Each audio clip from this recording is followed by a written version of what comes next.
السلام علیکم ورحمۃ اللہ وبرکاتہ۔ تمنا ہے کہ گلزار مدینہ اب وطن ہوتا، تمنا ہے کہ گلزار مدینہ اب وطن ہوتا، وہاں کے گلشنوں میں کوئی اپنا بھی چمن ہوتا۔ میسر بال پر ہوتے تو میں اڑ کر پہنچ جاتا، میسر بال پر ہوتے تو میں اڑ کر پہنچ جاتا، زہے قسمت کے اپنا آشیاں ان کا وطن ہوتا۔ خدا شاہد کہ ہم سارے جہاں پر حکمراں ہوتے، نبی پاک کی سنت اگر اپنا چلن ہوتا، وہاں کے گلشنوں میں کوئی اپنا بھی چمن ہوتا۔ معزز و مکرم حضرات سامعین عظام، آج آپ کے سامنے قربانی میں پیدا ہونے والے انوکھے انداز کو، قربانی سے ملنے والے سبق کو، قربانی کے مقصد کو بیان کیا جائے گا۔ ذو الحج یعنی حج اور قربانی کا مہینہ بڑا عظیم الشان فضیلت والا مہینہ ہے۔ اس کی شان کو بیان کرتے ہوئے اللہ نے قرآن کریم میں ارشاد فرمایا، والفجر، قسم ہے 10 کی فجر کی، ولیال عشر، اور قسم ہے 1 تاریخ سے 10 تاریخ تک کی راتوں کی، واللیل والشفع، قسم ہے 10 کے دن کی، والوتر، قسم ہے 9 تاریخ کی، واللیل، اور 10 تاریخ کی درمیانی رات کی۔ سال میں اللہ رب العزت والجلال نے عید الفطر اور عید الاضحیٰ یعنی عید اور بقرہ عید کو اونچا مقام عطا فرمایا ہے۔ دنوں میں اللہ تعالیٰ نے جمعے کے دن کی شان اور عظمت کو بیان فرمایا ہے۔ راتوں میں اللہ نے لیلۃ القدر کو سرداری عطا فرمائی ہے۔ مہینوں میں اللہ نے رمضان المبارک کو عظیم الشان بنایا ہے۔ ان تمام عظمت اور برکت والے دنوں، مہینوں، راتوں میں اللہ نے وہ انداز نہیں اپنایا، ان میں سے کسی کی قسم نہیں کھائی، لیکن حج کے مہینے کے شروع کے 10 دن کی مختلف انداز میں 1 تاریخ سے 10 تاریخ تک کی راتوں کی، 10 کے دن کی، 9 تاریخ کی، اس طرح مختلف انداز میں اللہ نے قسم کھاتے ہوئے فرمایا، والفجر ولیال عشر والشفع والوتر واللیل اذا یسر۔ اس سے اس مہینے کی عظمت کا اندازہ ہوتا ہے کہ کتنا عظیم الشان اور بابرکت مہینہ ہے۔ اللہ تعالیٰ نے ہمیں جن عبادات کا مکلف بنایا ہے، ان میں سے ہر عبادت کا رنگ جداگانہ ہے، الگ ہے، مختلف ہے۔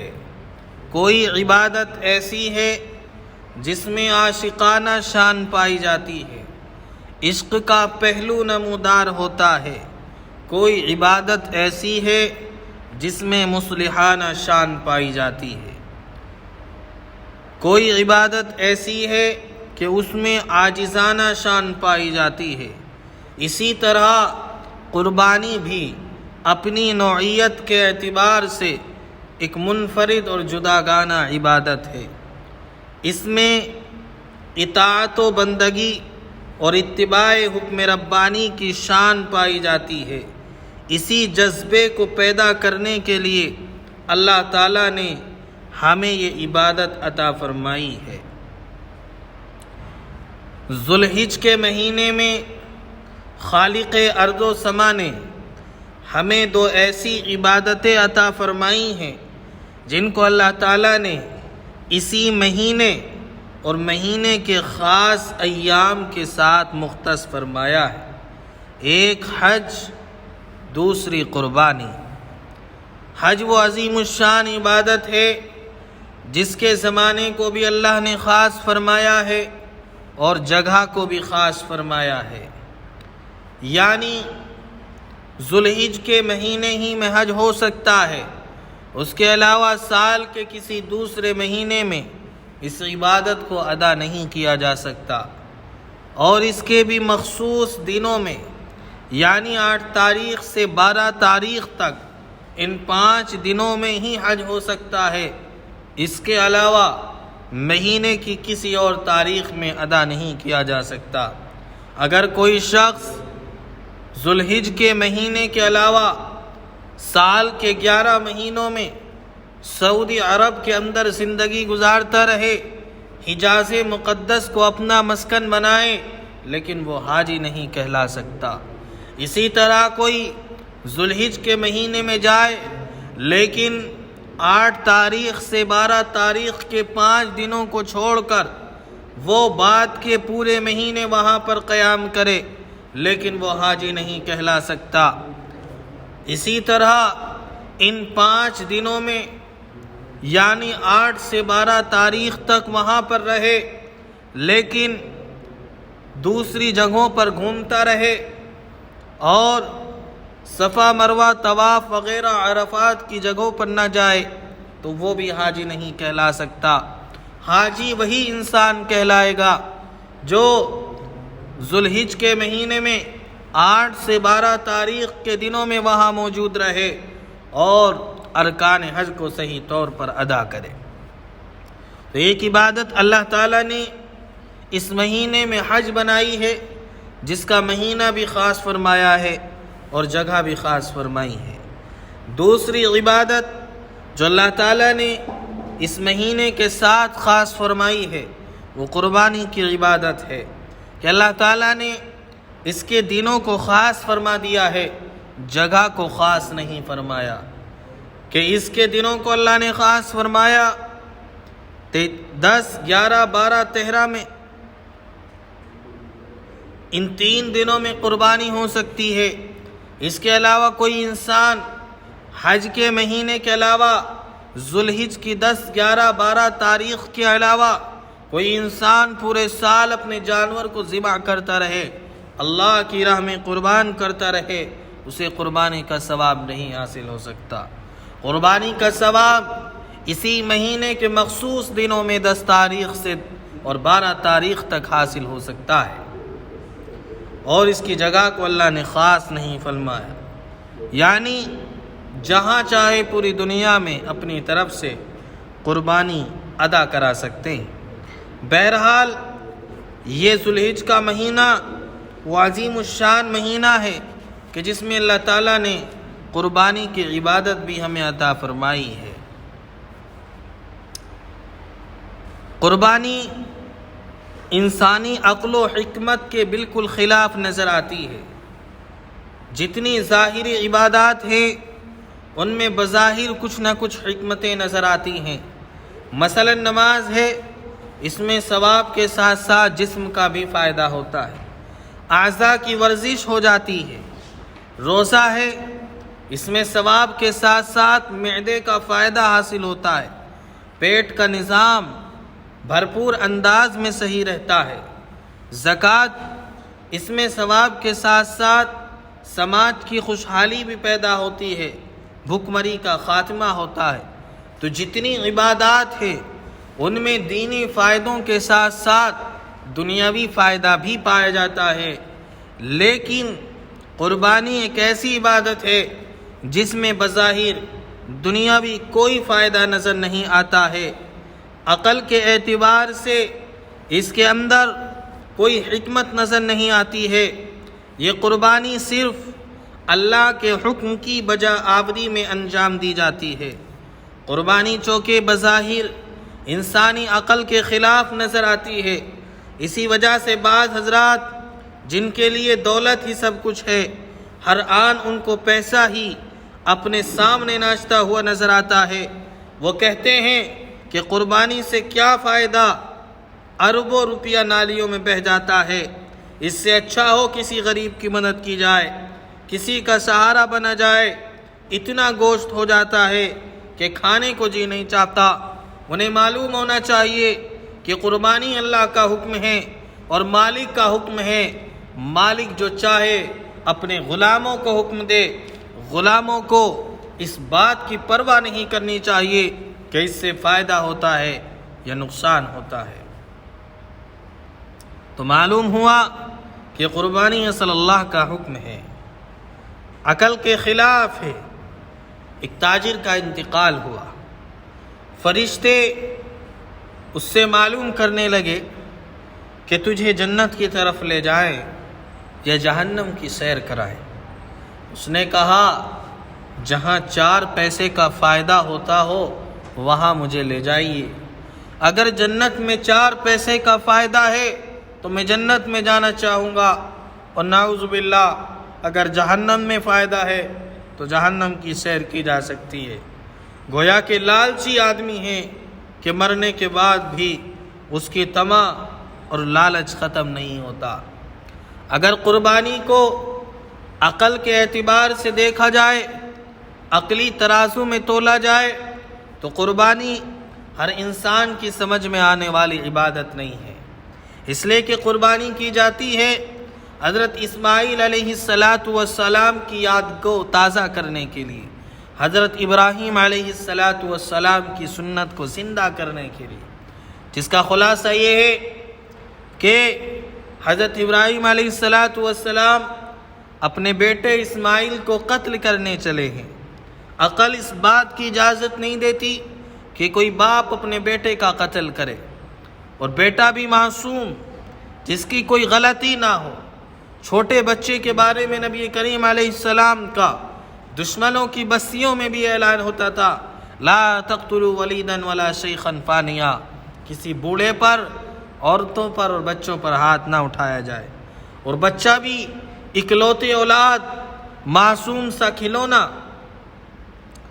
تو عقلی اعتبار سے کوئی بات سمجھ میں نہیں آتی، لیکن اس کے باوجود آپ نے قربانی کی اور اللہ تعالیٰ نے اس کو جاری ساری فرما دیا۔ معلوم یہ ہوا کہ قربانی نام ہے اللہ کے سامنے اپنے جذبوں کو مٹانے کا، قربانی نام ہے اللہ کے سامنے اپنی عقل کو ذبح کرنے کا، قربانی نام ہے اللہ کے حکموں پر چلنے کے ارادے کو پختہ کرنے کا۔ حضرت تھانوی علیہ الرحمہ فرمایا کرتے تھے کہ پرانے زمانے میں یہ دستور تھا کہ جب کسی بادشاہ کے پاس کوئی انسان تحفہ لے کر جاتا تو بادشاہ اس پر ہاتھ رکھتا تھا۔ بادشاہ کا اس کے تحفے پر ہاتھ رکھنا اس بات کی پہچان اور علامت ہوا کرتی تھی کہ بادشاہ اس بندے سے خوش ہے اور اس کے تحفے کو شاہی دربار میں قبول کر لیا گیا۔ اسی طریقے سے اللہ رب العزت کے نام پر جب ہم بسم اللہ اللہ اکبر کہہ کر اپنے جانور کو ذبح کرتے ہیں تو بسم اللہ اللہ اکبر کہتے ہی وہ بارگاہ الہی میں قبول ہو جاتا ہے۔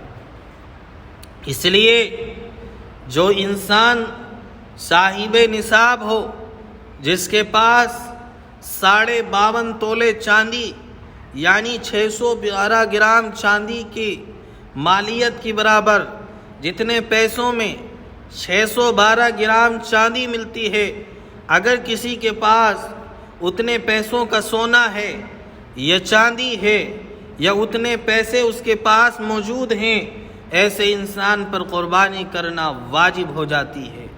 شوہر بیوی پر الگ الگ قربانی واجب ہوگی، بیٹوں پر ماں باپ پر الگ الگ قربانی واجب ہوگی۔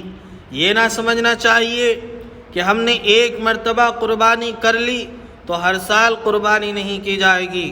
جس طرح روزانہ نماز پڑھی جاتی ہے، ایک دن نماز پڑھنے سے دوسرے دن کی چھٹی نہیں ہو جاتی، جس طرح روز کھانا کھایا جاتا ہے، ایک دن کھانا کھانے سے دوسرے دن بھوک ختم نہیں ہو جاتی، جس طرح ہر انسان کو الگ الگ پانی پینا پڑتا ہے، کسی کے پانی پینے سے دوسرے کی پیاس نہیں بجھ جاتی، اسی طرح اگر کوئی شریعت کی نگاہ میں ہر سال مالدار ہوتا رہے گا تو ہر سال اس کے اوپر قربانی واجب ہوتی رہے گی، اور قربانی جس پر واجب ہے اسے اپنی جانب سے کرنا ضروری ہوگی۔ اگر عورت کے پاس اتنا زیور ہے جس کی قیمت 612 گرام چاندی کو پہنچ جاتی ہے، یا اتنے پیسے اس کے پاس گھر میں رکھے ہوئے ہیں یا اکاؤنٹ میں ہیں، تو بیوی پر الگ قربانی واجب ہوگی، شوہر کے پاس ہیں شوہر پر الگ ہوگی، ماں باپ کے پاس ہیں ماں باپ پر الگ ہوگی۔ جس کے پاس اتنے پیسے ہوں یا ان کا زیور ہو یا اتنی مالیت کا ضرورت سے زائد سامان ہو، ایسے انسان پر قربانی کرنا واجب ہو جاتی ہے۔ اس لیے اگر کوئی اعتراض کرے تو ہمیں سمجھنا چاہیے کہ قربانی نام ہے عشق و محبت کا، کہ انسان اللہ کی محبت میں جانور کو ذبح کرتا ہے، اللہ کے پیار میں جانور کو ذبح کرتا ہے، اللہ کی عقیدت میں جانور کو ذبح کرتا ہے، اللہ کے احترام میں جانور کو ذبح کرتا ہے، اللہ کے عشق میں جانور کو ذبح کرتا ہے۔ یہ محبت ہے اللہ سے، اور دوسرا اللہ نے جو حکم دے دیا ہے اس حکم پر ہمیں چلنا ہے، اسی کے مطابق ہمیں زندگی گزارنی ہے، اپنے سب روز کو اسی اعتبار سے ہمیں چلانا ہے۔ معلوم ہوا کہ قربانی کے اندر دو چیزیں پائی جاتی ہے، ایک قربانی عشق و محبت کا پیغام دیتی ہے، قربانی کے اندر عاشقانہ شان پائی جاتی ہے، قربانی اللہ سے محبت کے جذبے کا نام ہے، اور دوسرا اللہ کے حکم کے سامنے عقل کے خلاف ہوتے ہوئے، عقل میں آئے یا نہ آئے، دماغ میں آئے یا نہ آئے، سمجھ میں آئے یا نہ آئے، دنیا اچھا کہے یا برا کہے، لیکن جب ہمارے رب نے ہمیں حکم دے دیا ہے تو ہمیں ہر حال میں اس کے حکم کو ادا کرنا ہے۔ سر تسلیم خم ہے جو مزاج یار میں آئے، تو قربانی اللہ کی طرف سے ایک عظیم الشان نعمت ہے۔ قل ان صلاتی ونسکی ومحیای ومماتی للہ رب العالمین، ہماری نماز، ہماری قربانی، ہمارا جینا، ہمارا مرنا، ہماری ظاہری، ہماری باطنی، تمام کی تمام عبادتیں اللہ تعالیٰ نے اپنے لیے بنائی ہیں۔ ساری عبادتیں اللہ کے لیے ہونی چاہیے۔ قربانی کے جانور کو پہلے سے خرید کر اس کی خدمت کریں تاکہ اس سے محبت اور لگاؤ پیدا ہو جائے، اور پھر قربان کرنے میں مزہ آ جائے۔ قربانی کے گوشت کے 3 حصے لگائیں، اپنے رشتہ داروں میں، دوست احباب میں بانٹیں، اس طرح خوشی کے ساتھ قربانی کریں۔ اللہ تعالی ہم سب کی قربانی کو قبول فرمائے۔ وآخر دعوانا ان الحمد للہ رب العالمین۔